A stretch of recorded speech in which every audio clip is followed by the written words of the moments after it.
an hour after 11 till about 3 afternoon, when we came to see what damage we had sustained. Found our chief mate, Mr. Smith, wounded in the leg, close by the knee, with a splinter or piece of chain, which cannot well be told. Our barber had 2 of his fingers shot off, as was sponging one of our guns. The gunner's boy had his leg shot off in the waist. John Amos, quartermaster, had his leg shot off while at the helm. The boatswain boy, a lad of 13 years old, was shot in the thigh, which went through and splintered his bone. The armourer Jos Osborne, in the round house, wounded by a splinter just in the temple. The captain's boy on the quarter deck, a small shot raised his skull through his cap and was the first person wounded and at the first onset. Wm. Reynolds' boy had the brim of his hat half shot off and his forefinger splintered very sorely. John Blake Turner, the flesh of his leg and calf a great part shot away. Our ship's damage is the mizzen top mast, shot close by the cap, and it was a miracle stood so long and did not fall in the rogue's sight. Our rigging shot that had but one running rope left clear. Our main shrouds, 3 on one side, 2 on the other, cut in 2. Our main yard 10 feet from the mast by a shot cut 8 inches deep. Our fore topmast backstay shot away. A great shot in the roundhouse, 1 on the quarter deck, and 2 of the roundhouse shot came on the said deck, several in the steerage betwixt decks and in the forecastle, 2 in the bread room, which caused us to make much water and damaged the greatest part of our bread. They dismounted 1 of their guns in the roundhouse, 2 in the steerage, 2 in the waist, 1 in the forecastle, with abundance more damage, which may seem tedious to rehearse. Their small shot was most tin and tinaga.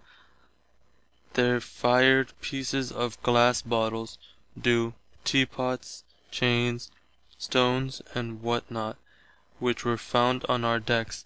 We could observe abundance of great shot to have passed through the rogue's foresail, and our hope is have done that to him which will make him shun having to do with any Europe ship again. At night we perceived kept close their lights. We did the like and lay by. In the morning they were as far off as we could discern upon deck. We sent up to see how they stood, which was right with us.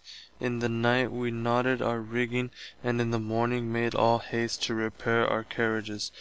Our men seeing they stood after us, we could perceive their continuances to be dejected. We cheered them what we could, and for their encouragement the captain and we of our proper money did give them, to every man and boy, $3 each, which animated them, and promised to give them as much more if engaged again, and that if we took the ship, for every prisoner £5, and besides a gratuity from the gentlemen employers. We read the King's proclamation about every and sea and the right honourable companies.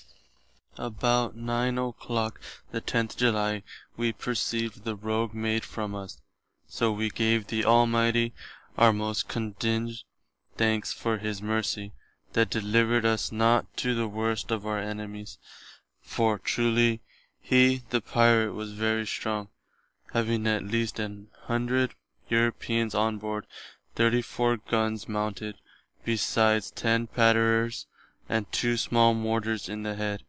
His lower tier, some of them, as we judged, 16 and 18 pounders. We lay as near our course as could, and next day saw land on our starboard side, which was mainland, kept on our way. The 12th July died the boatswain boy George Mop in the morning. Friday the 16th due, in the evening, died the gunner's boy Thomas Matthews. Sunday the 18th at anchor 2 leagues from the Pulo Sembilan Islands, died the barber Andrew Miller. Due the 31st died the chief mate Mr. John Smith. The other two are yet in a very deplorable condition, and we are ashore here to refresh them. The Chinese further report the Moca was at the Maldives and careened there.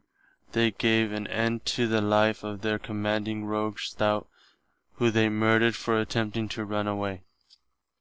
End of section 14.